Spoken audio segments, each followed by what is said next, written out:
Hello there. What is going on, everybody? Today we're going to be unboxing and taking a closer look at the Imperial Shore Troopers unit expansion for Star Wars Legion. And while I start to cut open the plastic on this thing, I do want to remind you guys about the giveaway. There's two giveaways going on right now for a deluxe spot gloss promo from Gen Con, the Dewback double-sided with Tauntaun on the other side. All you have to do to enter to win that is be a subscriber and leave a comment on one of my Legion videos. Let me know what you think of the whole Dewback debacle, which was pretty fun. And we'll talk a little bit more about that in a little bit. And also the $25 Amazon gift card. So yeah, oh, by the way, if you are interested, let's go ahead and spin this thing around so you can take a look at the back side. Oh, there's the back. So if you are interested in how that looks, I know some of you like that, but yeah, we're gonna open this thing up, take a look at all of these things. Oh, and look at that. Oh, I guess they're on a large base. Wow. So just like the Dewback debacle, I guess these guys are on a huge base as well. No, I'm joking. I'm joking. I slid that in there just off screen because I'm going to segue that while I pulled all this stuff out into the Dewback debacle. Some of you noticed in my Dewback video that this was the big base that came with the Dewback, and it was not supposed to come with a base that large, and that's very, very funny. I think we'll talk about that some more in a later video, but yeah, it'd be interesting to see how they deal with all that stuff. Boy, we got all of our bases here. Let's make sure we do have the right size bases this time. Yes, we've got our medium base and then our small bases. And the Dewback was supposed to be on a large base, but this is a huge base. And the funny thing is, there's so many more categories of bases now. Every 3 months, we're getting a bigger base, which is just like, I really like the whole. We should talk about bases, right? Maybe we'll do a whole video about bases. I'll also take, I'm also interested to hear what you guys think about bases. What kind of suggestions we should do for those? What kind of videos? Let's take a closer look at them. Now, before I open up these minis, we're going to just give you a good look at the rules insert here to talk about which one is going to be our leader.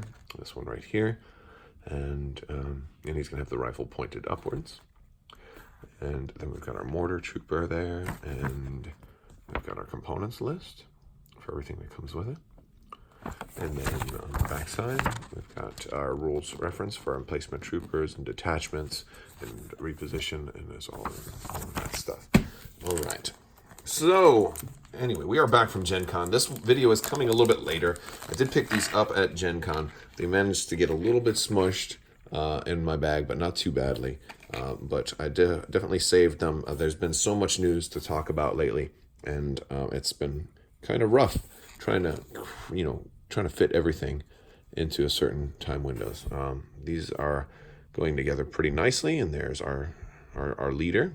I've been doing some painting lately. If you haven't seen, I've probably got paint on my hands, so apologize for that. But yeah, a lot of painting, a lot of the core set for Clone Wars, and then these guys, and then the Echo Base, and then the Tauntauns, and the Dewback. There's a lot of Legion right now. A lot of Legion. All right, and of course we're dropping pieces because that's always cool. And I don't even know where that rolled off to. This is for my mortar guy. So let me let's go ahead and see if I can find that. I found the missing piece. Okay. Just love when things bounce away. Maybe I should do this on the gaming table because it has like ridges and easier to not lose things. All right, he's kneeling down. Well, that'll make him easier to dry fit everything too. And that's one thing I have been liking about the new models is the versatility and just the different ways that you can fit stuff. It doesn't look like it's here. Like you're pretty much bound to a static pose for most of this stuff. But with the Clone Wars stuff, and I think maybe everything coming forward after that, it looks like, oh, that's cool. It goes in that way. All right. I thought this was that's gonna work pretty easily. And where does the rifle go? On his back, I'm guessing. Nope. Doesn't have a hole for it on his back. Well, let's check the instructions. There we go. Just on his side, I guess. Okay. Well, I'm just gonna set the rifle next to him. Basically, he's gonna be there like this. He's just like, hey, this is my baby. It's like the way somebody might hold a dog too. He was just petting his dog. He's like, it's okay. It's okay. Easy, girl. Easy. All right, you ready? Go! I don't know. Something like that. All right, so we're going to be going and doing the rest of these, and I hope you guys are doing well, and I'm curious how many of you have been able to pick up a core set yet, or have you been playing any of the new stuff that just recently came out for the Rebels and Empire? Specifically, we've got Tauntauns out right now that are doing lots of nasty tricks, and also the Rebel Veterans. How are they working out for you? I think the Rebel Veterans are, or this whole emplacement trooper, as a separate heavy is a really cool idea, and I like what it represents for these factions moving forward. Like that you're getting more value. I think there's arguably a lot more value in a pack like this because you're getting 2 units in one pack, and I always love when they give you 2 units in one pack. I feel like you're getting a lot of value there. The more you can do with one expansion, the more I like it.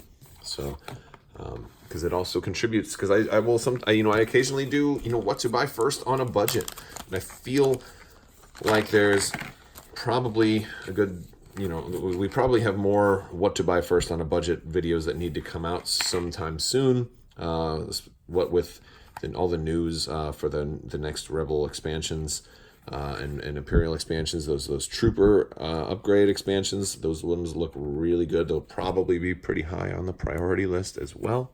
Oh, look at this guy. Yeah, he's a fireman, and this is actually a water gun, and he's just like, don't worry. It's summertime. We're going to have fun. Barbecue and water guns. Psst, psst. No. This kind of looks like it could be a really cool water gun, right? Of course, they're at the beach. The Scarif troopers, right? Of course, they're all down for barbecuing and having fun. Those guys on Scarif were having, like, the best time ever until those dang rebels showed up. Like, they were like, you got assigned to Scarif? You lucky dog. He's like, oh yeah, well my uncle is a senator, so I got assigned to Scarif. I was able to call my assignment officer, and he hooked me up, and I got orders to Scarif, and I'm like, oh, you're gonna get one of them. Oh, you're gonna get shore trooper stuff? Yep, shore trooper detail. Oh, you getting the water gun? Oh man, I couldn't get the water gun. Joey's got the water gun, but it's all right. That's what I'm thinking. Like, was going through these guys' minds, and then all of a sudden, then Jin and Cassian and all of them show up. And it's going to be crazy. Right? So when are they going to do Cassian? Because Cassian would have been a good one. Is this guy running? This guy is running. Yeah. I hate when they do running troopers. I'm not going to lie. I mean, it's a good dynamic pose, but you only can glue one foot down, so it's like, I feel like they're going to break, I feel like I'm going to accidentally break them, and I have to be so much more delicate with my running troopers. All right, that went in there pretty good. That was a little tight, or a little tiny. But yeah, they dry fit real easy, which makes it real nice and simple to assemble them quickly. It's going to be interesting doing droids. Haven't even started assembling my droids yet. Need to do that. All right. Oh no, dropped another piece. Are you kidding me? I got it though. I don't have to pause and cut away. I can see that one fell right down. All right, it was another head, too. The heads are rolling. Heads will roll. That's right. That's what they talk like. So just finished Thrawn Treason also. It was a pretty good book. It was not exactly what I was expecting, but it was a good read. And, yeah. It doesn't feel like the end of a trilogy, though. It feels like part 3 of a 20-part series.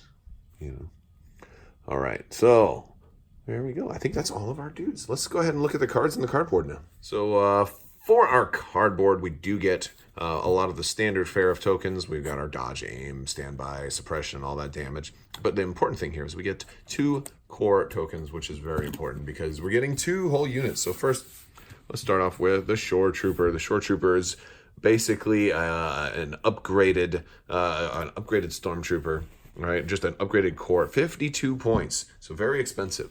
Actually, kind of reminds me a little bit of how the clones for the Republic are going to work.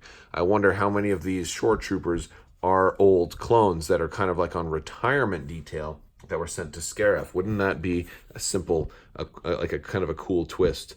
they're older folks and like, all right, you've served well. We're going to let you kind of retire or serve out your last 4 years on this, vacation on this paradise planet. Like that would be kind of cool. So they're 52 points. You're getting 4 minis. They got heavy weapons personnel. They have training, which is cool. And it would also reinforce my theory that they're retired clones, that they've had all their training. They also have equipment and grenades. Or black die for unarmed. They've got black die for ranged, which is nice. It's a better, but it's also the same kind of weapon that your clones might have. For that black die at range 1 to 3. They have no surge, just like clones, and they have red defense die, just like clones. Very, very similar, just like clones. However, there's definitely some differences.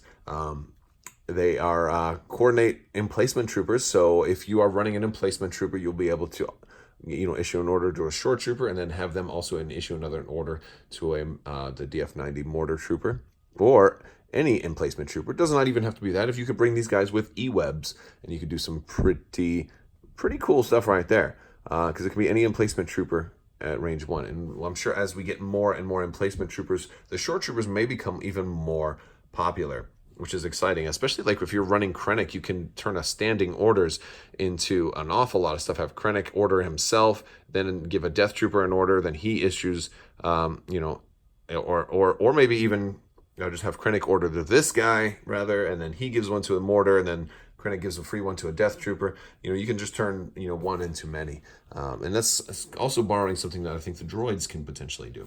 But he's also got target 1 after you're issued an order, gain an aim token. So you definitely want to be issuing shore troopers orders, because then and the aim token will help make up for the lack of offensive surge. Although you could also put fragmentation grenades, which is definitely my favorite grenade. And then if you have your DF-90 mortar here, which is going with them, they're only 36 points, which is cheap. I was talking about these earlier, and I was like, they're cheaper than the regular stormtroopers, they're cheaper than the rebel troopers, and somebody said they're not, because you also have to take, because they're detachment of shore troopers, so you have to take a shore trooper, which brings your net cost up. And I agree, while that is technically true, by itself, it still takes up one of your core, so, it's still a cheap core option, so, I see that line of reasoning.